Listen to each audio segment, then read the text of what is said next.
Another part of this, which I find fascinating, is the kind of psychodrama at the middle of it, right?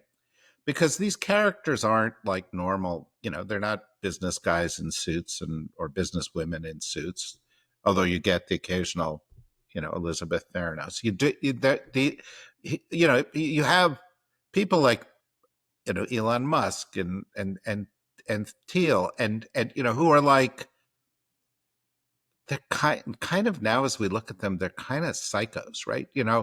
And I mean, you saw this interview the other day with Thiel where he's like, "Well, do you want humanity to survive?" And he like pauses and he goes, "Well, it depends. There are a lot of and you're like, "What?" I mean, like, what kind of insanity is behind this view? And back in the early days, Musk was like, "Oh, AI could destroy the world. We got to put together something." And he got, this part of the origin of Sam Altman and Open AI and everything. We got to come up with a counter narrative. But also now that we know Musk, we see this kind of Trump-like projection, because he goes, well, Google could develop a super intelligence and take over the world. And you wonder, is that because that's what Musk would do if he were controlling that much power at that time? You know, because, these are twisted people in the middle. You may have a different view. That's just how I was reading this story. Yeah, I really think we need more research on the psychology of what happens when you are a mega ultra billionaire for too long of a time. because Yeah. because It's I not don't think good. we It's not good have for the yeah, brain, I don't think human we have a brain, right? good understanding of what happens when you cross that threshold of wealth and you remain there for many, many, many years. Um, yeah, and that is Well, something that I because have thought about a lot. people don't challenge you. And Elon Musk has gone around now since this period going, yeah, well, this planet is done. I'm going to take everybody to Mars. And you're like, what? But again, this is kind of the vibe that led to the start of OpenAI. And you tell the story of OpenAI, and it had some kind of worthy Manhattan Project for AI kind of goals at the origin, which it still asserts it has, but clearly it lost its way along the way. And what happened there? So, my hypothesis is increasingly that looking back, whether or not there was a it's hard to say like why there was originally OpenAI originally started as a nonprofit and whether or not this was a genuine belief of Musk and Altman to do it that way and have this mission. I do very much think that they believed they were doing the right thing by starting a nonprofit, but also one of the things that I have reflected upon in reporting the book is that because they were trying to position OpenAI as a counter to Google, as an anti-profit driven Silicon Valley tech innovation development, they it was really convenient to establish a nonprofit because they couldn't compete with Google on salaries, so they had to compete on something else, and they essentially chose that something else to be a sense of purpose, and that was the way that they then recruited talent to their new venture because talent was the primary bottleneck first. And then once the bottleneck became capital, then the nonprofit sort of served its purpose and they started transitioning towards a for-profit. Um, and so, yeah, it is kind of interesting. Like, how much strategy and forethought did they have in creating the nonprofit? Were they actually thinking in advance that they would inevitably create a for profit anyway? Um, I'm not really sure, but I have become increasingly skeptical about whether or not there really was a completely pure motivation behind the nonprofit origin. Well, there's also, again, going back to the Greek drama element of this thing, you create a nonprofit, and then the gods laugh at you by saying, well, you can develop the next big thing inside your nonprofit. Now let's test your, your eleemosynary impulses. Um, and that, I mean, because that's what happened. And of course, it comes to this crisis of, or the blip, or however you want to refer to it, where Altman's in, Altman's out. Um, and uh, it was kind of an interesting test of what's this all about. That, by the way, there's been a subsequent test where it was like, what are we, that has made them sort of revert back to their not for profit goals. How much of that is Altman? I mean, you've obviously studied this guy a lot at this point. And your book comes away with some big warnings about him.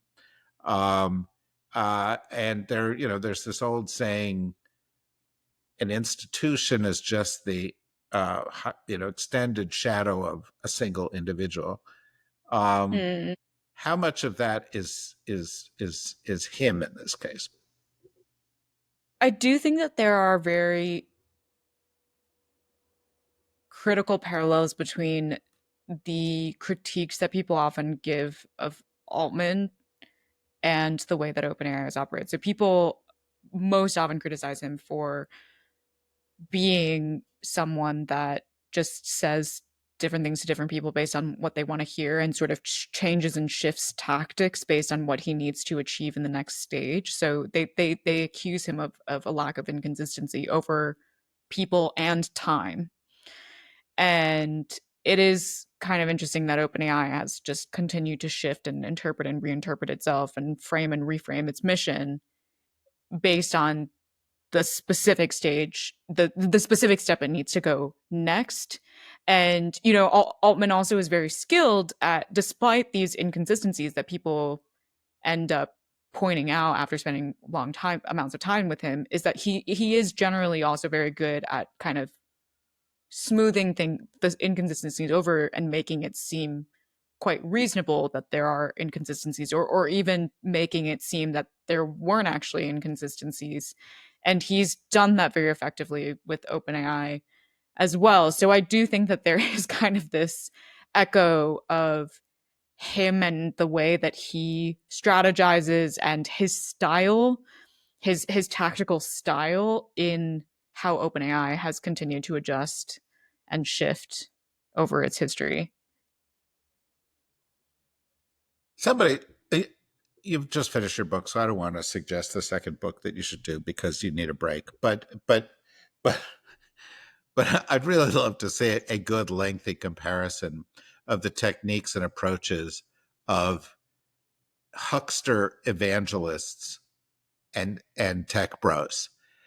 Because, well, I don't know, when you go back to Elmer Gantry, or you just turn on Sunday morning TV, there's something very similar about what they're all selling and the way that they sell it and how they themselves profit from it.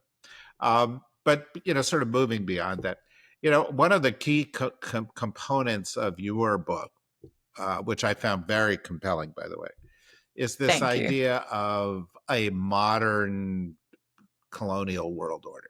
This idea that AI seizes and extracts precious resources to feed their vision of artificial intelligence. And you go around the world and you look at it. And of course, the more we know, the more the data supports it, whether it's about the environmental costs of data centers, or whether it's the human costs of labor market unrest, or even recently, what AI does to your brain, and or the social costs of all of this. And Mm-hmm. it's very compelling as you sort of describe people, I think in Africa, sort of laboring in the fields, as kind of the cotton pickers of AI, Yeah. doing the drudge work and not benefiting from it in any way. And it's sort of a new era of exploitation. I thought maybe it'd be Yeah, good if this you is talk about that. this is something that I really wanted to highlight in my book, is that there are very there are people involved in the production of AI that are not the AI researchers sitting in these pristine offices in Silicon Valley being paid $1 million compensation packages. And also, there's a very physical supply chain with data centers, supercomputers consuming all of these enormous quantities of energy and fresh water. And so I ended up spending a lot of time traveling to different places. So I went to Kenya, to Chile, to Uruguay, and I drew reporting from previous previous reporting that I did in South Africa and Colombia as well. And in Kenya, I met with workers who had been contracted by OpenAI to build a content moderation filter. So this was during a time when OpenAI was moving from its fundamental research nonprofit orientation to a more commercial entity and wanted to put text generation tools into the hands of millions of users. And they were thinking about the fact that once they did that, if they didn't have any content moderation, this could become a big problem for the company. And so, what they asked these workers to do was wade through reams of the worst text on the internet, as well as AI generated text, where OpenAI was prompting its models to imagine the worst text on the internet and putting them into detailed taxonomies of all of the different types of content that OpenAI would want to block from its models. So, sexual content, violent content, hate speech, harassment, and different severities of sexual and violent content as well. Sexual content involving abuse, sexual content involving the abuse of children. And I talk about this one man, Mofado Kinye, who was among the Kenyan workers I interviewed, who he was on the sexual content team, and his personality fundamentally changed the same way that content moderators of the social media era became deeply traumatized by their work. And MoFat in particular also taught me that it's not just the individual that breaks down, it's also their communities, because they are part of communities where there are other people that depend on them. And so in Mofat's case, as his personality continued to shift, his wife became increasingly nervous about what was happening because he was also not saying to her what he was doing. He didn't know how to explain that he read sex content all day for his job. That sounded like a fake job and a very shameful job. And so one day she asked him, I would like fish for dinner. And he goes out to the store, buys three fish, one for him, one for her, and one for his stepdaughter, her daughter from a previous relationship. And by the time he got back to the apartment, all of their bags were packed and they were gone. And she was like, I don't understand the man you've become anymore. We're not coming back. Oof.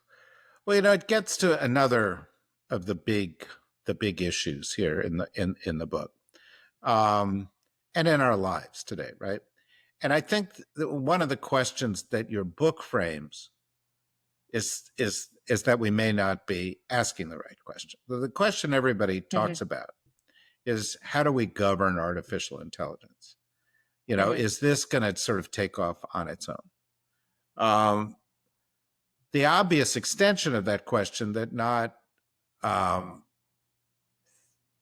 that a lot of people are avoiding getting at is, will artificial intelligence govern us?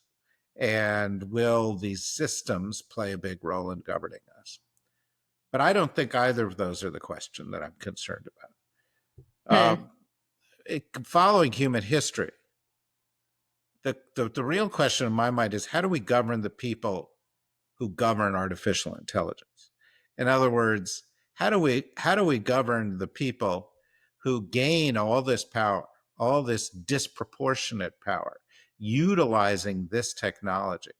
And I think we're seeing intimations of that in just daily politics in America. They become mega billionaires. They donate to politics. They go to Washington. They say, "Don't regulate our product. We'll take care of it."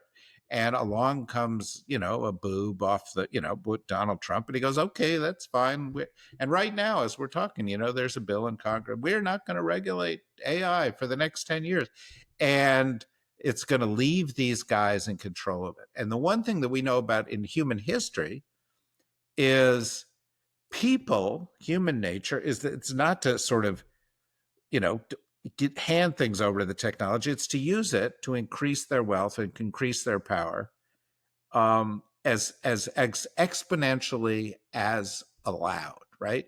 And we live in a moment where you can You can't, the exponential creation of wealth and power and accumulation of wealth and power is possible. And honestly, as we're coming to the end of this, but honestly, as I read your book, I'm thinking these these people who are in control of this, they're the last people I want to be in control of that much power right now. And I'm wondering if you think I've got this wrong or if that's a important question.